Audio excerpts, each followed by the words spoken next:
Here's your Farm and Ranch report from the Montana Ag Network.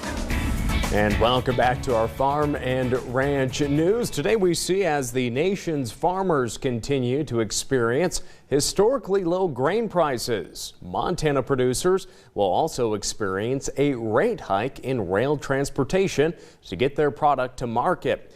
Recently, the Montana Farmers Union traveled to Washington, D.C. to share their concerns with the Surface Transportation Board.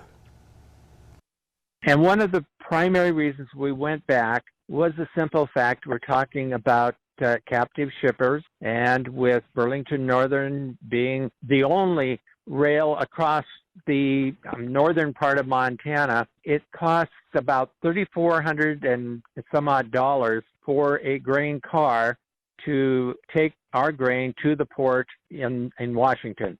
North and South Dakota also will see rate hikes, but their rates are around $350 cheaper per train than the rates in Montana. Interesting in the simple fact that both North Dakota and South Dakota are further from the ports than is Montana. With BNSF accounting for 94% of the state's rail traffic, Farmers Union is pleased that the Surface Transportation Board is looking into the issue. One of the things that the board is asking for are some rate data from the railroads. They will be getting that information by the end of May, at which point they will then be looking at it, thinking about how do you deal with states such as Montana, where you are a captive shipper. Rail transportation is a critical part in moving commodities, but Christian says more competition would benefit Montana farmers. I doubt that there's ever going to be a real opportunity to have competition along that line that Burlington Northern does. But, you know, even if the Canadian Pacific could come down at some part, when you've got competition, generally you can get some better rates. Whether that will happen, but I think it'll also be interesting to find out what the rates will show when they're all compiled by the STB the end of May of this year. BNSF is the largest railroad operator in Montana, accounting for 94% of the state's rail traffic. For more on the Montana Farmers Union, visit them online as well.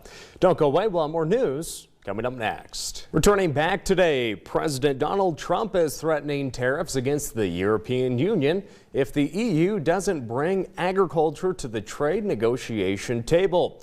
Trump has threatened tariffs on European cars and auto part imports, a move the EU has previously said it would abandon the talks over.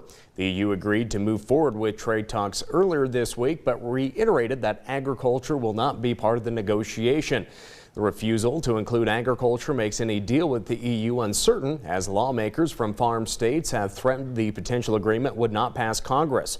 Agriculture groups are urging the Trump administration to demand agriculture be included in the negotiation, citing biotechnology and pesticide regulations, the European Union, among other issues in the talks if they do occur. If Trump goes ahead with the auto tariffs, the EU seems likely to retaliate with tariffs on U.S. wine and dairy. That will do it for today's Farm and Ranch News. Have a great day, everyone.